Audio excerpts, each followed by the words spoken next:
tu vandens nėra. Vandens nėra. Pabudau aš nuo košmaro jau eilinio, ką aš supratau, kad aš šiandien visas ištynęs ir nesupratau, ar šitas sapnas pranašingas, tad aš jau kaip ponė čiupau už kranų. Ten nebėga niekas, aš ėmiau jį ir padaužiau. Iškrito keli lašai, nuostabu, net suglumau. Negi tai gali būt, kad nesiprausęs liksiu aš, šiandien liksiu aš. Ką daryti, kaip nusiprausti, turiu važiuot aš šiandien į miestą. Pirksiu batukus, žaliais raištukais, bet negaliu, nes turiu bėdų čia. Na ir kasgi man šiandieną pasakyti? Kodėl vandens nėra? Vandens nėra. Kodėl vandens nėra? Vandens nėra. Kodėl vandens nėra? Kur jis dingo?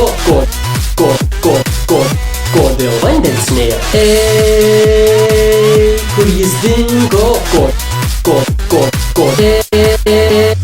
Kaži diena susitikimui su pana, kai viskas jau suplanuota kaip ir visada. Beliko padaryti tik tai vieną smulkmenėlę, išsivalyti dantukus.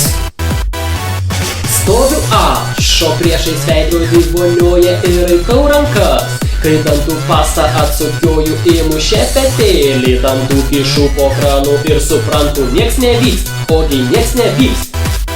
Kas čia daro, kodėl taip yra? Planai yra, kelnės yra, ką daryti, panai sakyti. Vanduo dingo, plaukai nuslinko, nu ir kągi į mane tai atsakyk. Ir vėl vandens nėra. Vandens nėra. Ir vėl vandens nėra. Vandens nėra. Ir vėl vandens nėra. Kur jis dingo? Ir vėl vandens nėra. Kur jis dingo? Susikroviau savo visus daiktus ir nusprendžiau aš iš čia išeit po galais. Buvo sunku su tėvais išsiskirti. Aš apsiverkiau, norėjau ašas nusiplaut, bet žinai ką? Ogi vandens nėra. Kur jis dingo? Ei, tu vandens nėra. Kur jis dingo? Ei, tu vandens nėra.